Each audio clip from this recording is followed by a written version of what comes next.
मैं आप सभी को यह कहने आया हूं कि आजादी के अमृत महोत्सव का वर्ष है, हिमाचल के सुवर्ण जयंती का वर्ष है। आपका एक वोट अगले 5 साल तक हिमाचल की सत्ता किस व्यक्ति के हाथ में, किस पार्टी के हाथ में और किस विचारधारा के हाथ में रहने वाली है, वो तय करने का ये मौका है। और वो तय करने के लिए आपके सामने 2 विकल्प पड़े हैं। एक और कांग्रेस पार्टी है जो परिवारवाद से ग्रसित है, और दूसरी ओर मोदी जी के नेतृत्व में भारतीय जनता पार्टी है, जिसका एकमात्र काम है भारत को दुनिया में सबसे प्रथम बनाना, हिमाचल को देश में सबसे प्रथम बनाना।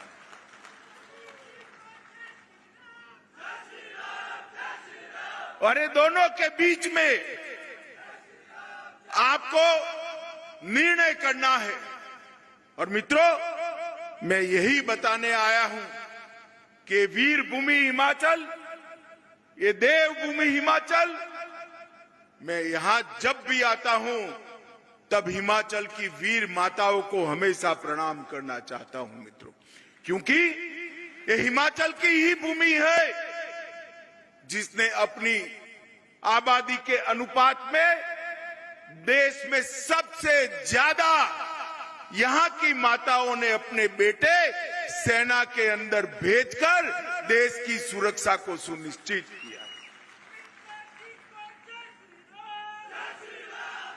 अभी जैसे पर्यटन का माहौल हो, ऐसे सारे कांग्रेसी देश भर से हिमाचल में आ गए हैं।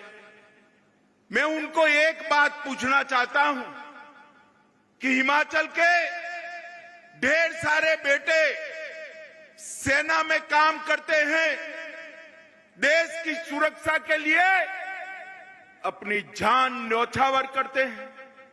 देश को सबसे पहला परमवीर चक्र वाला शहीद देने का काम हिमाचल ने किया। सोमनाथ शर्मा यहीं से जाते थे। 40 साल से हिमाचल के ये बेटे, उनका परिवार, उनकी वीरांगना माताएं वन पेंशन की मांग करती थी। 1 रैंक 1 पेंशन की मांग 40 साल से करते थे, मगर एक कांग्रेस के बहरे कानों पर सुना ही नहीं पड़ता था। आपने 2014 में मोदी जी को प्रधानमंत्री बनाया। 2015 में मोदी जी ने 1 रैंक 1 पेंशन को कर 40,000 करोड़ रुपया हमारे सेना के जवानों के परिवार के बैंक अकाउंट में डालने का काम किया। कांग्रेस पार्टी ने इसका जवाब देना चाहिए कि भाई, इस देश पर 60 साल तक राज किया, 1 रैंक 1 पेंशन आप क्यों नहीं दे पाए? भाई, जवाब देना चाहिए या नहीं देना चाहिए? जरा जोर से बोलो, देना चाहिए या नहीं देना चाहिए? नदौन की जनता को मैं कहना चाहता हूं, राहुल बाबा तो आएंगे नहीं, वो पद यात्रा में है, परंतु जो भी कांग्रेसी वोट मांगने आता है उसको कहना, जरा 1 रैंक 1 पेंशन का 40 साल का हिसाब लेकर तनिक आना भैया, तब जाकर नदौन वाले वोट देंगे। नदौन की जनता को मैं पूछना चाहता हूं, धारा 370 जानी चाहिए थी या नहीं जानी चाहिए थी? जरा जोर से बोलिए, जानी चाहिए थी या नहीं जानी चाहिए थी? मित्रों, कांग्रेस ने इस देश पर 60 साल तक राज किया और जवाहरलाल नेहरू जो धारा 370 की भेंट देकर गए थे, उसको अपनी गोदी में बच्चे की तरह सहलाते रहे। और हमारा कश्मीर इतने सालों से भारत के साथ अपना अखंड और अटूट रिश्ता बनाने में विफल रहा। आप लोगों ने हिमाचल की चारों सीटें मोदी जी को दे दी। मोदी जी फिर से प्रधानमंत्री बने और 5 अगस्त 2019 को एक झटके में धारा 370 और 35 को समाप्त कर दिया। ये कांग्रेसी सारे पार्लियामेंट में जब मैं बिल लेकर गया, कहते हैं मत हटाओ, हटाओगे तो खून की नदियां बह जाएगी। अरे राहुल बाबा, खून की नदियां छोड़ो, किसी की कंकर चलाने की हिम्मत नहीं हुई है, कंकर चलाने की हिम्मत नहीं। और आज हमारा कश्मीर आन बान और शान के साथ भारत माता का मुकुटमणि बनकर समग्र विश्व के सामने जगमगाता कश्मीर हमने बनाया है। मित्रों, आप मुझे बताओ भाई, आतंकवाद पर करारा प्रहार करना चाहिए या नहीं करना चाहिए? जोर से बोलो, करना चाहिए या नहीं करना चाहिए? कांग्रेस की सरकार थी 10 साल तक, सोनिया मनमोहन की सरकार थी। पाकिस्तान से आलिया, मालिया, जमालिया सारे घुस जाते थे, हमारे जवानों के सर काट कर ले जाते थे, उसको अपमानित करते थे। और कांग्रेस में जो बैठे थे, दिल्ली की सत्ता पर उनकी हिम्मत नहीं थी अपने मुंह से उफ करने की।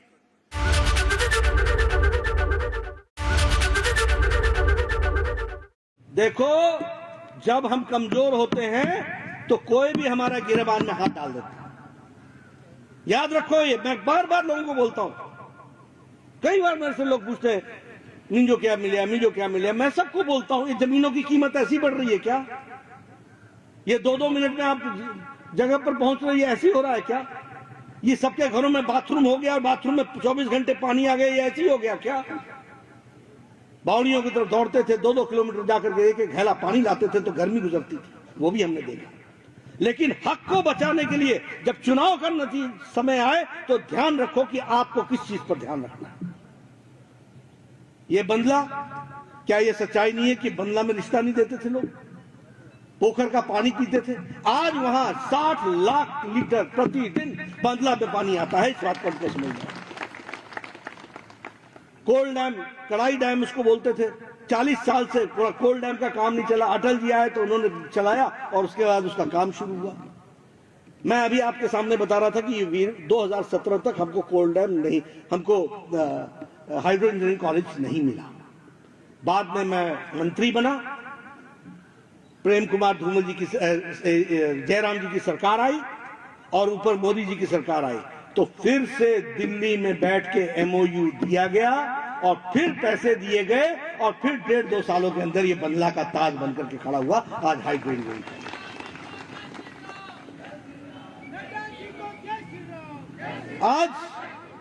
आज ये all India institute of medical sciences, आज वो बिलासपुर को हिमाचल के नक्शे पर ही नहीं, पंजाब जम्मू तक का नक्शे पर स्वास्थ्य की दृष्टि से खड़ा कर रहा है।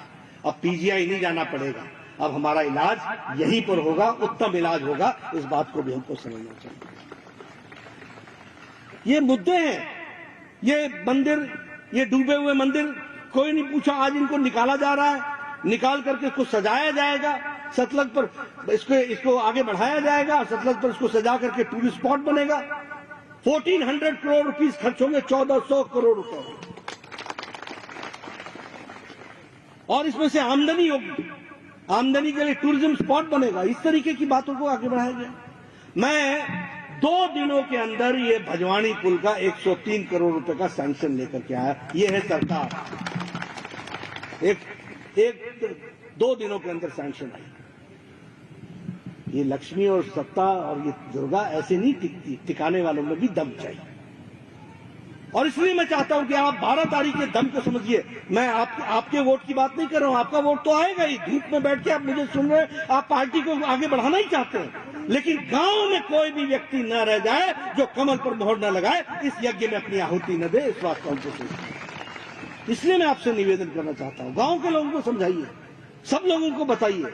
और ये हमारी परीक्षा है जिसको हमको समझना पड़ेगा। ये 4 लेन जाकर के उधर खड़े होकर के देखिए, स्विट्जरलैंड की तस्वीर आप फोटो खींच करके लिख दो ब्यूटीफुल स्विट्जरलैंड, कोई नहीं समझेगा कि ये बिलासपुर की तस्वीर है। ऐसी इतनी इस तरीके से दिखने वाली तस्वीर। मैं ये नहीं कहता कि आप ऐसा कीजिए, लेकिन स्विट्जरलैंड जैसा दिखने की परिस्थिति आई। 30 मिनट के अंदर आप गरम मोड़ा हो गए। कभी सोचा था कि इस तरीके से हम चलेंगे? नॉन स्टॉप एकदम फिसलती हुई गाड़ी जा रही है, इस तरीके की सड़कें बनी है। और ये फरवरी में उन्होंने कहा था कि कर देंगे पूरा टनल, हमने कहा जनवरी तक कर दो और इसको हम उद्घाटन प्रधानमंत्री से कराएंगे, इस बात को भी हमने कहा। तो हमारा प्रयास है कि हम किस तरीके से विकास को आगे बढ़ाने का हम प्रयास कर रहे हैं। ये मेडिकल अपना हॉस्पिटल, ट्रॉमा सेंटर यहाँ दिया, mother and child health centre यहाँ पर दिया। आगे विकास के लिए अभी जयराम जी आए थे, लगभग वो 26 करोड़ रुपए के 66 करोड़ रुपए के शिलान्यास और उद्घाटन करके गए। मैं लगभग 150 करोड़ रुपए का 210 करोड़ का के उद्घाटन, ये आंकड़े भी नहीं याद रहते, 210 करोड़ का शिलान्यास और उद्घाटन करके गया हूं। मैं ये सारी बातें आपके सामने इसलिए कह रहा हूं कि हमको समझना पड़ेगा कि सरकार किस लिए होती है और सरकार के लिए किसको समर्थन देना, किसको समर्थन नहीं देना।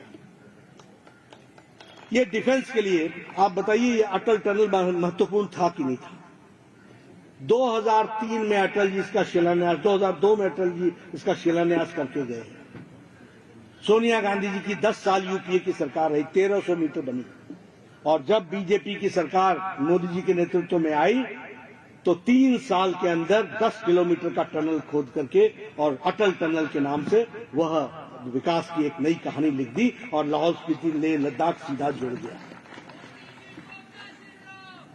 मैं चाहूंगा कि आप कभी इसको जाके देखें। इस टनल को डबल है, ऊपर रोड है, टनल है और नीचे से इमरजेंसी एग्जिट भी है।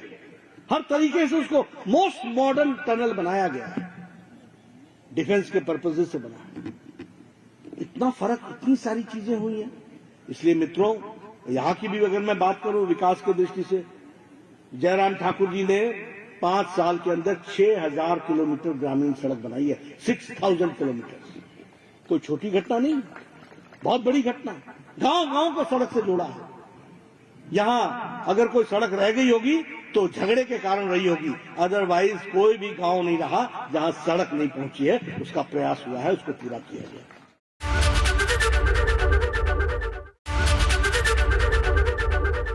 कि देवभूमि की धरती पर इस प्रकार की घटनाएं घटित होने लग जाएं तो समझ लेना कि बहुत बड़ा आने वाले समय के लिए एक संकट की दिशा में हम बढ़ रहे हैं। हिमाचल अपनी ईमानदारी के लिए जाना जाता है, हिमाचल अपनी संस्कृति के लिए जाना जाता है, संस्कार के लिए जाना जाता है।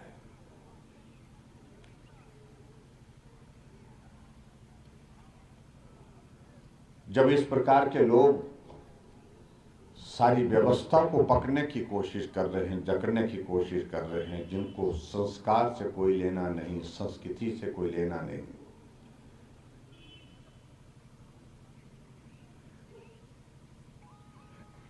पद चाहिए, प्रतिष्ठा चाहिए,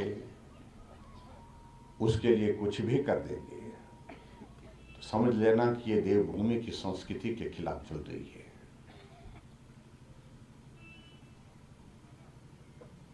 मुझे मालूम नहीं, मैं बहुत कम जानता हूं उन लोगों को जिनका जिक्र भाई राकेश जी ने यहां पर किया। हम ये मान करके चल रहे थे कि हमारा मुकाबला इनके साथ होगा, हम इनको हराने की कोशिश करेंगे, ये हमको हराने की कोशिश करेंगे। यानी कि एक पार्टी में एक व्यवस्था है, एक पार्टी के हिसाब से हम एक दूसरे के कोई दुश्मन नहीं है, हम एक दूसरे के पार्टी के विरोध में चुनाव लड़ते थे, संघर्ष करते थे।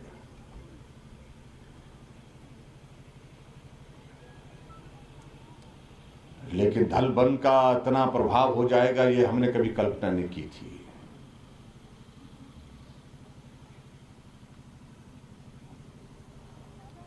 जो आरोप लगाए वो हल्के नहीं है, वो बहुत गंभीर है।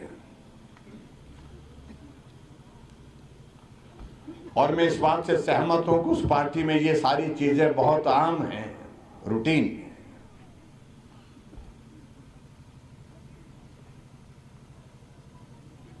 ने कहा कि सौदा हुआ है, पैसा आता जाता रहेगा, ये प्रलोभन चलते रहेंगे। और मैं आपके बीच में विशेष तौर से ये संदेश देने के लिए आया हूं कि इस प्रकार के ये दौर लंबे नहीं होते, इनका वक्त बहुत छोटा होता है, बहुत देर थोड़ा होता है।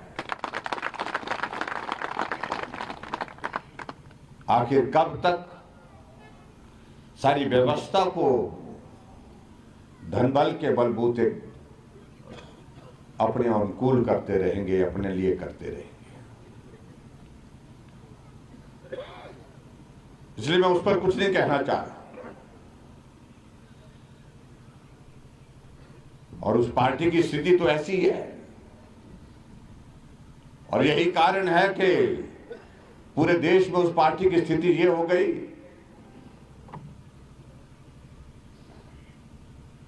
आज हम 18 प्रदेशों में हैं और वो मात्र 2 प्रदेशों में है, जिन प्रदेशों में वो है अगर आज भी चुनाव हो जाए तो वहां से भी विदाई हो जाएगी। तो बीजेपी के वरिष्ठ नेता हैं अमित शाह जी, उनके बारे में जो वीरभद्र सिंह जी के परिवार के बारे में, माँ पिता के बारे में जो बात रखी गई, उससे आज मन बहुत पीड़ित है। और मैं ये समझता हूँ कि ये आज पूरे हिमाचल प्रदेश की जनता के दिल के अंदर इस बात की पीड़ा रहेगी, क्योंकि हिमाचल प्रदेश के लोगों ने और वीरभद्र सिंह जी ने और उनके परिवार ने हमेशा हिमाचल प्रदेश की जनता को अपना परिवार समझा और परिवार के तौर पर ही जनता ने उस परिवार को अपना प्यार, सहयोग, आशीर्वाद कितने लंबे समय दिया। और यही कारण था कि वीरभद्र सिंह जी को 6 बार इस प्रदेश का मुख्यमंत्री बनने का अवसर प्राप्त हुआ। लगभग 24 वर्ष वो यहाँ के मुख्यमंत्री के रूप में उनको काम करने का मौका मिला। और बीजेपी की प्रदेश की सरकार की नाकामियों की वजह से जब वीरभद्र सिंह जी का देहांत हुआ, उसके बाद सभी बाई इलेक्शन के अंदर बीजेपी को करारी हार का सामना करना पड़ा। और उसी वक्त भी उनके घर से प्रतिभा सिंह जी को मंडी लोकसभा के अंदर से लोगों ने अपना प्यार और आशीर्वाद, इस प्रदेश की जनता ने अपना सहयोग, क्योंकि आप सब जानते हैं कि जब किसी समाज के अंदर, प्रदेश के अंदर किसी पार्टी की सरकार चलती है और उस वक्त में कोई भी बाई इलेक्शन जब आता है तो हर बाई इलेक्शन लगभग सरकार के ही हुआ करते। और आज आप देखो कि बाई इलेक्शन के अंदर भी विधानसभा के अंदर और लोकसभा के अंदर अगर करारी हार का सामना करना पड़ा तो बीजेपी के नेताओं को करना पड़ा। और प्यार किसको मिला, आशीर्वाद किसको दिया? वीरभद्र सिंह जी के प्यार, जो पारिवारिक प्यार उसके साथ। तो मैं ये बात को यहाँ से शुरू इसलिए करता हूँ क्योंकि जब से ये बात इस प्रदेश में आई है तो आप देखेंगे कि आने वाली 12 तारीख को इस प्रदेश की जनता इस जो आवाज बीजेपी ने वीरभद्र सिंह जी के परिवार के बारे में या परिवार के बारे में कही है, उसके अंदर जनता एक करारा जवाब अपनी वोट की ताकत के माध्यम से, जैसे बाई इलेक्शन में दिया था उसी प्रकार से इसके अंदर देंगे।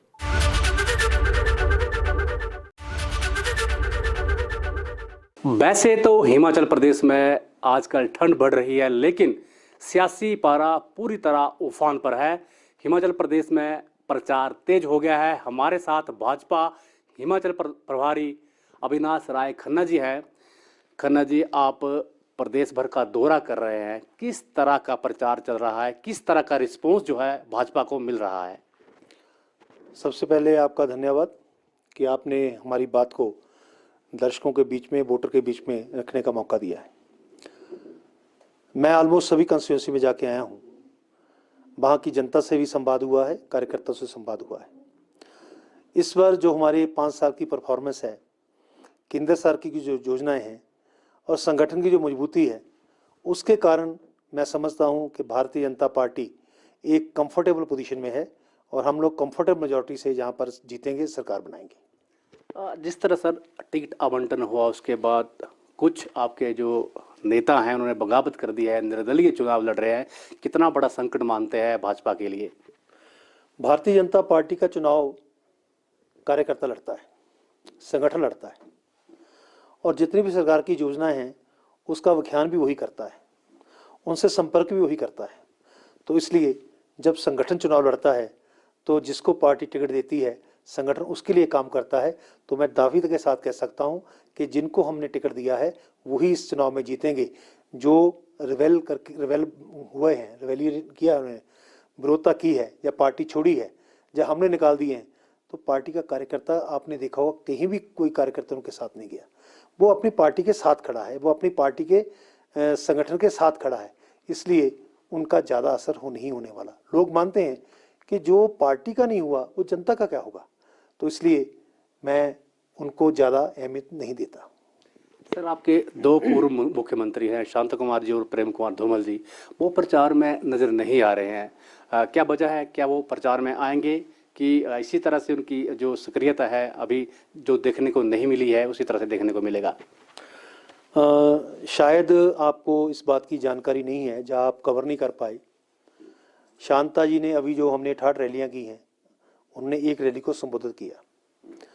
टिकटों के आवंटन में उससे बातचीत हुई। मैं खुद जब वहाँ पर एक सीनियर नेता को बनाने के लिए गया तो शांता जी ने बहुत बड़ी भूमिका निभाकर उसको मनाने की कोशिश की। आज आप जाइए, उनके घर के ऊपर झंडा लगा हुआ है, वो अपना वीडियो मैसेज बार बार देते हैं, बूथ की मीटिंग में भी जब बुलाते हैं आते हैं। धूमल जी बार बार, जब से मैं यहाँ आया हूँ, मैंने अगर उनको कहा है कि हमने मंडल की मीटिंग में जाना तो मंडल की मीटिंग में जाते हैं, किसी ट्रेनिंग कैंप में जाना तो वहाँ जाते हैं, किसी कार्यालय का उद्घाटन करना वहाँ जाते हैं। पूरी एक्टिवली धूमल जी जो हैं इस काम में लगे हुए हैं। हमारा एक भी नेता जो है वो घर पे नहीं है, वो फील्ड पे है, काम में डटे हुए हैं। उनका आशीर्वाद, उनका मार्गदर्शन हमारे साथ है। सर, प्रदेश में ओपीएस बहुत बड़ा मुद्दा बना दिया गया है। विपक्ष बार बार कह रहा है कि हम सरकार यदि बनाते हैं तो 10 दिन में ओपीएस दे देंगे। भाजपा का क्या स्टैंड है, क्योंकि अभी तक भाजपा ने इसके ऊपर स्थिति जो है स्पष्ट नहीं की है? मैं आपसे एक रिक्वेस्ट करूंगा, जब कांग्रेस के लोग आपसे ऐसी बात करें तो एक प्रश्न जरूर पूछ लेना कि भाई साहब, आप ओपीएस की बात करते हैं तो ये देन किसकी है, ये समस्या की जन्मदाता कौन है? तो जब ये आप पूछोगे तो शायद उनको कोई इस बात की शर्म आए कि हम तो जन्मदाता हैं, तो हमने तो ये इशू रखा है। लेकिन मैं आपके चैनल के द्वारा ये बात स्पष्ट कर दूं कि हम जो मुलाजिमों के हक में निर्णय होगा, सही निर्णय होगा, उनके हक में होगा, वही निर्णय करेंगे। बिल्कुल। तो हमें जनता पर, संगठन पर और अपने ऊपर विश्वास है और एक बार फिर से हिमाचल प्रदेश में भाजपा की सरकार बनेगी, ये कहना है अविनाश राय खन्ना का।